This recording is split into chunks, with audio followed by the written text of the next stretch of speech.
Nuestra exploración continúa en Jerusalén mientras nos embarcamos en una búsqueda para localizar el Arca de la Alianza. Según las leyendas, el arca ha sido atribuida a lugares lejanos como Etiopía o Irlanda. Sin embargo, una conversación entre el periodista Chris Mitchell y un investigador sugiere que el arca podría estar mucho más cerca de lo que comúnmente se cree. El Arca de la Alianza tenía una gran importancia como representación de la presencia de Dios entre los israelitas, sirviendo como un recordatorio visual del pacto establecido con ellos. Históricamente, el arca desempeñó un papel fundamental en la conexión de los israelitas con Dios. Cuando Babilonia invadió Jerusalén en el siglo VI AC, el arca desapareció, dejando a los lectores de la historia, creyentes, científicos, historiadores y arqueólogos intrigados y compelidos a buscarla. A pesar de la falta de progreso durante un largo periodo, un reciente descubrimiento científico ofrece una pista tentadora sobre el posible paradero del arca. Aunque el acceso al arca estaba limitado según los relatos bíblicos, los científicos han logrado investigarla. Este vídeo invita a los espectadores a descubrir la naturaleza misteriosa que rodea al Arca de la Alianza y presenta la posibilidad de su descubrimiento. Numerosos científicos afirman haber seguido las pistas del arca en su búsqueda de este objeto sagrado. Una afirmación notable proviene de Ron Wyatt, quien aseguró haber encontrado el arca, junto con los 10 mandamientos, enterrados bajo las ruinas de la antigua Jerusalén. Históricamente, se decía que el Arca de la Alianza se encontraba en el Templo Sagrado, también conocido como el Templo de Salomón, hasta la invasión babilónica y la destrucción de Jerusalén. Durante este periodo tumultuoso, el arca desapareció de los registros históricos. Mientras los babilonios levantaban una enorme muralla de asedio alrededor de la ciudad para evitar la entrada o la salida, los israelitas construyeron túneles para moverse discretamente por la ciudad, algunos de los cuales aún existen hoy en día y han proporcionado antiguos artefactos. Wyatt propuso que el arca estaba oculta en una cámara subterránea que posteriormente fue sellada y olvidada. Además de Wyatt, otros científicos también afirman haber descubierto el arca perdida durante mucho tiempo, generando una gran anticipación con respecto a la posible revelación de su contenido. Si los científicos abrieran el Arca de la Alianza, su primera prioridad sería determinar su autenticidad como el Arca de los israelitas, distinta de las cajas religiosas similares utilizadas por otros grupos étnicos semíticos del noroeste. Esta verificación sería una tarea inicial esencial, a pesar de que las descripciones bíblicas brindan cierta comprensión. Cuando los científicos pongan sus ojos en el Arca de la Alianza, se quedarán asombrados ante la vista. El arca emerge como si abriera un libro, revelándose ante ellos. Está cubierta tanto por dentro como por fuera con oro puro, adornada con una moldura dorada. Sobre el arca se encuentra el asiento de la misericordia, donde 2 estatuas de querubines dorados con alas extendidas y rostros vueltos el uno hacia el otro la observan. Esta área se considera la parte más sagrada del arca. El arca también cuenta con 4 anillos de oro, 2 en cada lado, a través de los cuales se insertan varas de madera de acacia recubiertas de oro para su transporte. Estas varas son elementos permanentes y nunca se retiran. A medida que los científicos abren el arca, su anticipación crece y los contenidos están a punto de ser revelados. Pero antes de eso, se plantea una pregunta sencilla a la audiencia para poner a prueba su conocimiento bíblico. La pregunta se refiere a los 3 elementos almacenados dentro del Arca de la Alianza. La respuesta correcta, conocida por la mayoría de los espectadores, incluye las tablas de los 10 mandamientos, el bastón de Aarón y un frasco de maná. Con este conocimiento, los científicos se preparan para el sorprendente descubrimiento dentro del arca. En su interior encuentran las tablas de los 10 mandamientos, que simbolizan la presencia eterna de la ley moral de Dios. También representan el cumplimiento de la ley por parte de Cristo a través de su obediencia en nombre de su pueblo. Además, encuentran el bastón de Aarón, que había brotado milagrosamente como señal del sacerdocio elegido por Dios, y un recipiente que contiene maná, el misterioso pan que sustentó a los israelitas en el desierto. Estos artefactos encapsulan momentos significativos en la historia de Israel, representando el estándar de justicia del Antiguo Testamento y la provisión de sustento por parte de Dios. Cuando Jesús alimentó a los 5,000, reveló que él, no Moisés, era el verdadero pan del cielo, superando el maná proporcionado en el desierto. El pan que desciende del cielo y da vida al mundo es el verdadero sustento para los creyentes. La carne y la sangre de Cristo son el alimento espiritual nutritivo que proporciona vida. La vara de Aarón tenía importancia ya que fue la misma vara que se transformó en serpiente ante el faraón. Sin embargo, el escritor de Hebreos enfatiza el brote y la floración de la vara en Números como el momento más significativo. Durante un tiempo de quejas contra el liderazgo de Moisés y Aarón, el Señor demostró el sacerdocio elegido de Aarón y su linaje al hacer que la vara de Aarón brotara, floreciera y diera almendras maduras. Esta vara simbolizaba la línea sacerdotal. Otro aspecto importante que captó la atención de los científicos es el asiento de la misericordia, colocado en la parte superior del arca. Cuando el sacerdote ingresaba al Santo de los Santos, rociaba la sangre de los sacrificios sobre el asiento de la misericordia, representando la sangre expiatoria de Jesús. Los pecados de Israel crearon una barrera entre ellos y Dios, pero a través de la sangre de Jesús, este dilema se resuelve. Así como la sangre en el asiento de la misericordia se interponía entre la ley de Dios y su presencia, la sangre de Cristo cumple el mismo propósito. La sangre de Jesús satisface la ira de Dios y a través de ella, las transgresiones de los creyentes son perdonadas. Ahora, Dios ve a los creyentes a través del lente del Evangelio, no de la ley. El arca de la alianza trasciende la historia bíblica, tiene un significado mítico. Tocar el arca estaba prohibido debido a su representación de la presencia y el poder de Dios. Solo personas específicas tenían permitido tocar o acercarse a ella. El arca tenía tanta santidad que tocarla significaba una muerte instantánea. Una vez colocada en el Santo de los Santos en el Templo de Jerusalén, solo el sumo sacerdote, de la línea de Aarón, tenía permitido estar en su presencia, y aún así, solo una vez al año para cubrir o descubrir el arca. Mover el arca requería ser descendiente de Aarón. Para manejar cualquiera de los objetos sagrados, era necesario haber nacido en la tribu de Leví. Los levitas fueron elegidos como sacerdotes reales del pacto y eran responsables del cuidado de todos los objetos sagrados. Solo las personas de la tribu de Leví, específicamente los descendientes de Coat, tenían permitido llevar o mover estos objetos sagrados.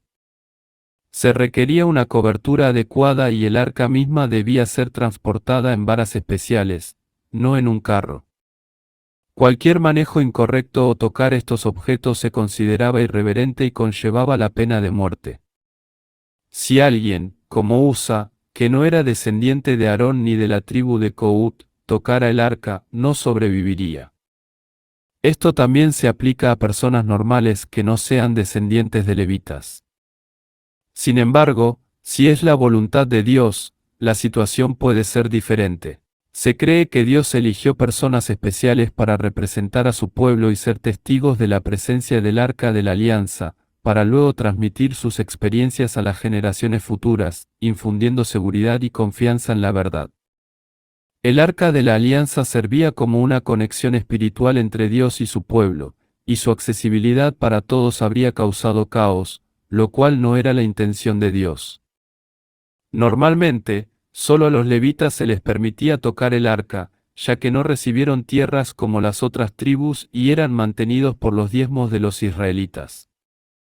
Actualmente, aproximadamente el 4% de los judíos tienen ascendencia levita. Una vez al año, en el día de la expiación, el sumo sacerdote ingresaba al Santo de los Santos y rociaba sangre sobre el asiento de la misericordia, que cubría las tablas de los 10 mandamientos dentro del arca. Este acto representaba la activación de la misericordia de Dios, triunfando sobre el juicio, como se menciona en Santiago 2 y 13. Sin derramamiento de sangre, no habría misericordia. El Arca de la Alianza era considerada extremadamente sagrada y a nadie se le permitía tocarla. En Éxodo 25, 14, Dios ordenó que fuera llevada en varas por los levitas, que eran los sacerdotes. El arca tenía anillos en sus costados, y las varas se deslizaban a través de estos anillos para su transporte. Cualquiera que tocara el arca enfrentaría la muerte. A los levitas se les encomendó específicamente llevar el arca, y tocarla directamente resultaría en una muerte inmediata, como se ve en la historia de Usa en el segundo libro de Samuel. Hay varias teorías sobre la ubicación del arca. Una teoría persistente sugiere que está resguardada en la iglesia de Santa María de Sion en Aksum, Etiopía. Según esta teoría, el arca fue llevada a Etiopía por Menelik, el hijo de la reina de Saba y el rey Salomón. La tradición afirma que el arca está oculta en una capilla dentro de la iglesia, custodiada por una línea de sacerdotes. Sin embargo, la verificación externa de esta teoría es desafiante y su autenticidad sigue sin confirmarse. El rollo de cobre, un documento único entre los rollos del Mar Muerto, enumera ubicaciones donde se enterraron o escondieron objetos de oro y plata, posiblemente del Templo de Jerusalén. El rollo de cobre sugiere indirectamente la posibilidad de que el arca esté oculta cerca del Mar Muerto, posiblemente en las cercanías de Qumran, donde se descubrieron los rollos del Mar Muerto. Sin embargo, no se proporcionan coordenadas precisas. En cuanto al lugar de descanso final del arca, aunque los científicos pueden haber potencialmente encontrado su ubicación, finalmente depende de Dios revelar su presencia públicamente. Ha habido afirmaciones de personas que han sido testigos del arca, pero encuentros como estos a menudo van acompañados de sucesos sobrenaturales que impiden evidencia física o documentación. Estos encuentros se ven como señales y guías de Dios, y la divulgación de la presencia del arca puede estar sujeta a la aprobación y el momento de Dios. La última mención del arca en el Antiguo Testamento se encuentra en 2 Crónicas 35, 3, donde se menciona que el rey Josías instruyó a los levitas a colocar el arca en la casa que Salomón había construido, refiriéndose al templo. Esto ocurrió alrededor del 630 AC. Una teoría conocida conecta el arca con la epopeya nacional de Etiopía, el Kebra Nagast. Según este relato, la reina de Saba visitó al rey Salomón y tuvo un hijo con él, estableciendo una línea de descendencia que conecta a Etiopía con el arca.